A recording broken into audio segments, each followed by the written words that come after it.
እኔማ ሚስቴ ጋር ነበርኩ። ሚስቴ ፍቅር ቆይ ኬጂት አለበለዚያ ግን ሲጥ አድርጌ ነው የምገልሽ። አሹ ከኋላ እንደ ጋርድ እንዲጠብቀኝ ይፈልጋል። አሹ ለምን ትስቂያለሽ? ማየ አይፍጥም። አሁን ደግሞ ትምህርት ቤት የሚያመላልስ አልሰማችም። ግን አደይ ብርሃን ስለሁለታችሁ ማወቅ ነበረባት። ይሰለቻል ማለት ነው። ቀላል ይሰለችኛል። ይኸውልሽ ሩት ነፃነቴን በጣም ወደዋል። አንተ ግን ሁሌ ከአንተ ጋር መሆን አይሰለችም? አትናደድም፣ አትቆጣም፣ ተመሳሳይ ነህ። ታድለ ይኸውልሽ ለቆንጆ ልጅ ጥርስ አይክድም። ሁሌ ደስተኛ ነው። ታንጋጥጪው የለም እንግዲህ እኩያሽን ፈልጊ። እኩያሽን እንዲበላ ከአንቺ ጋር ስሞላ ፈጥሙለበት ጊዜ ልኝ እኔ እኮ እና ስንት ስራ ያለብኝ ሰው አለ። በቀን 2 ስራ ነው የምሰራው። በይ ቶሎ አርሸሽ ቶሎ ልመለስ። ቀጥይ። ኧረ እባክሽ ይኸውልሽ የኔ ሞልፋጣ እኔ የተቀጠለ ፍቅር እንግዲህ አዲስ አፍቃሪ አግኝታለች። እሱም እንግዲህ የቤዛ ወንድም ዳንኤል ሲሆን ዳንኤል እንግዲህ በግድ የኔ ካልሆንሽ የማንም ልትሆኝ አይገባም እያለ እንግዲህ የተከታተለ ያው እያስፈራራት ይገኛል። ፍቅር ደግሞ እኔ ጋ አንተን አልፈልግም፣ ዞር በልልኝ፣ አልፈልግም ማለት አይገባም ወይ በማለት እንግዲህ ትነግረዋለች።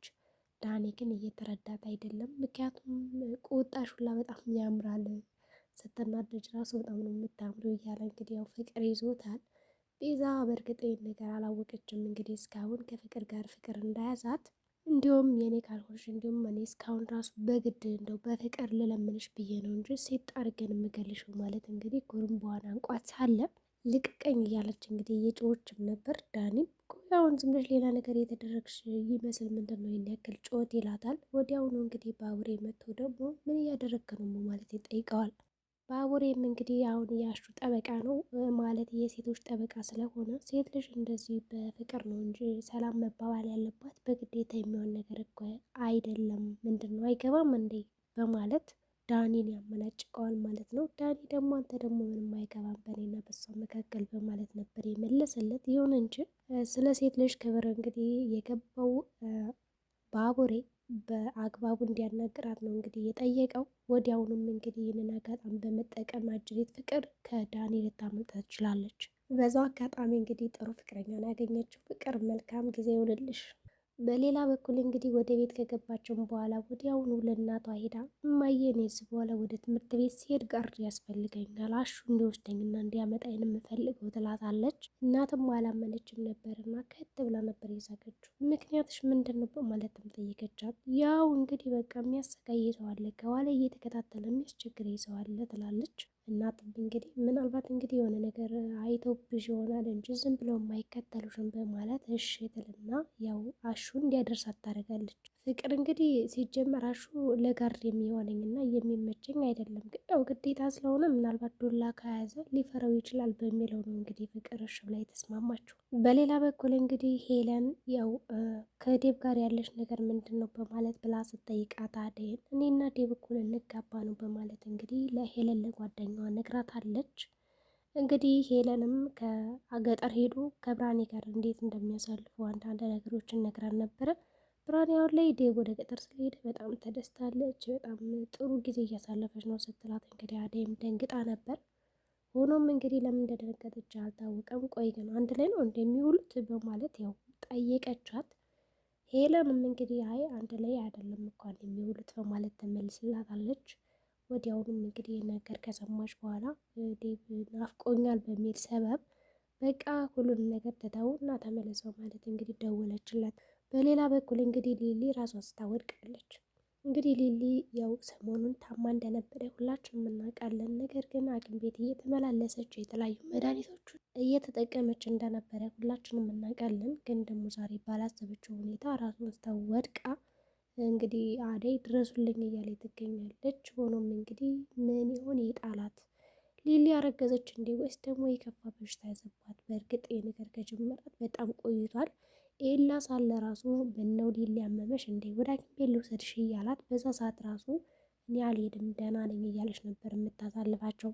ግን ባቡሬ ከመጣ በኋላ ደግሞ ክትትል ሲያደርግላት ነበር። አበበም እንግዲህ ቅምጥልን ለመጠየቅ ሄዶ ነበረ የአባቷን ጉዳይ ለማዝናናት እንዲሁም ደግሞ ደህና ነሽ ወይ ለማለት ያው ሄዶ አበረታቷት ጠይቋት ነው የመጣው። እሷም እንግዲህ ያው ገጠር ሄዳ ሳለ ታውቀው ስለነበረ ደህና እንደሆነች ለባቡሬዎች አሳውቀው ከዛ ባቡሬ ሲመጣ ወደ ቤት ደግሞ ተመልሶ ይመጣል ማለት ነው። እንግዲህ ሄለንና አበበ ያው የሚኖሩበት ቤት እየፈለጉ ስለሆነ የሊሊን ቤት ለመከራየትም ወስነዋል። ሆኖም ቤቱን ካዩት በኋላ ግን በጣም ትልቅና ከአቅማቸው በላይ እንደሆነ ተረድተዋል። ነገር ግን እዚህ ቤት እኛ ሁለት ነን፣ ግን ደግሞ በጣም የቤተሰብ ቤት ስለሆነ ተነሽ ያለ ብንፈልግ ብላ እንግዲህ እንደ ሀሳብ ሄለንም ትንሽ ቤት ብንከራይ የሚለውንም አመንጭታለች።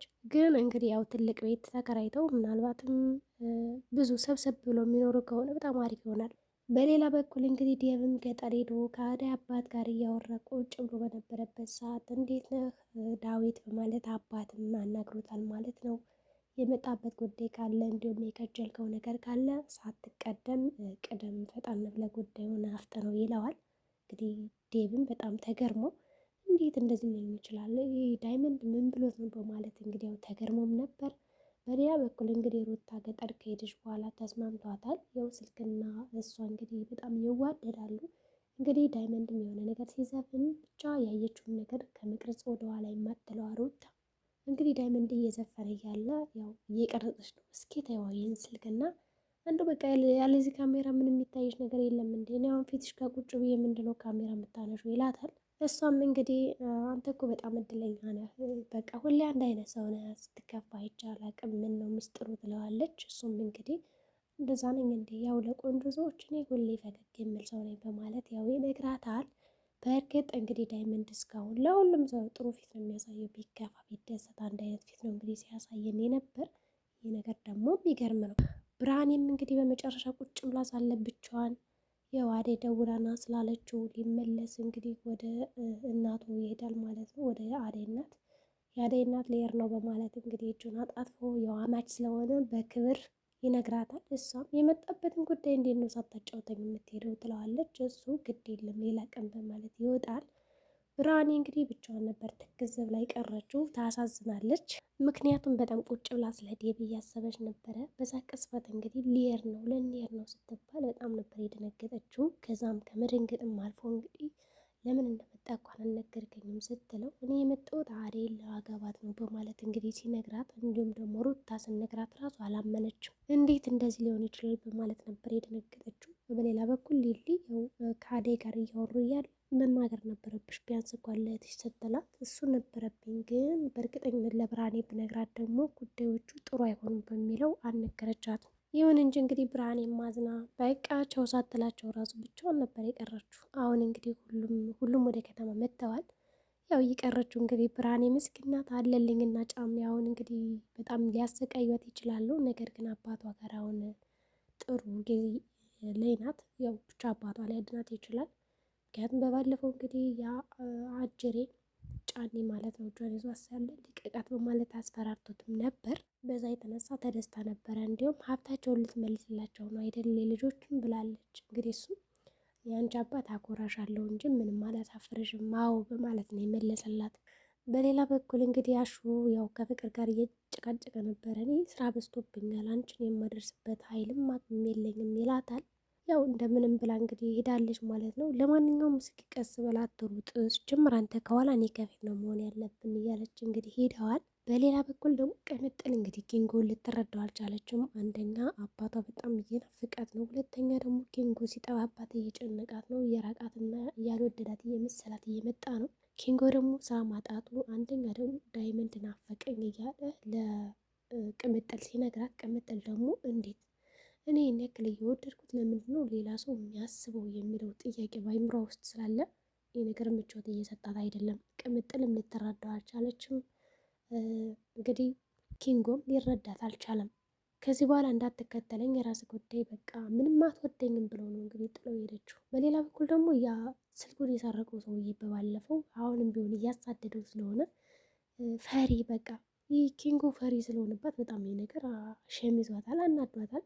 ባገቦ ራሱ እንዴት ነው ሰውዬ ጋር የምኖሩ እያለችው ይመስላል እንግዲህ ቅምጥል። ምክንያቱም ይሮጣል እሱም ባየው ቁጥር። እሷ ደግሞ ንገረኛ ሰው ማን ነው? እኔ ማወቅ እፈልጋለሁ እጅን የማንጠባጠበው እስኪ ምን አይነት ሰው እንደው ልየው እያለችው ነው። እሱ ደግሞ አይ እኔ እንደዚህ እየሮጥኩማ አንቺን ወስጄ አላካፍጥም በማለት ለእሱ አዝኖላት ነው። በእርግጥ አላሳይሽም ያላት እሷ ግን ካላየው ማለት ያው ስትጋተተው ነበር። ይሁን እንጂ እንግዲህ ተናዳበታለች። ያው ከሄደችም በኋላ እንግዲህ ወንድሟ እያባበላት ይገኛል። አሹም እንግዲህ እስከዛሬ ያቺ ሮማን ፍቅሩን እየተረዳቸው አይደለም። ታውቃለች እኮ ግን እንደሚወዳት ግን ደግሞ አልነግረውም። ይሁን እንጂ አሹም እንግዲህ አሁንም ፍቅር ደውላለት ና ውሰደኝ ከትምህርት ቤት ትለዋለች። እንግዲህ ከእናቱ ፊት ቁጭ ብሎ ያመናጭቃታል። ይጭ ምናምን እያለ ስልኩን ሲዘጋው በጣም ነበር የሚያስቁት። እናትም አንገቷን ደፍታ አድርጋ ይቅርታ አሹ በሌላ ጊዜ እክሳለሁ ነው ያለችው። ቤዛም እንግዲህ ይቅርታ እየጠየቀች ወደዛ ቤት መምጣቷን አልተወችም፣ ግን ደግሞ ተባራለች።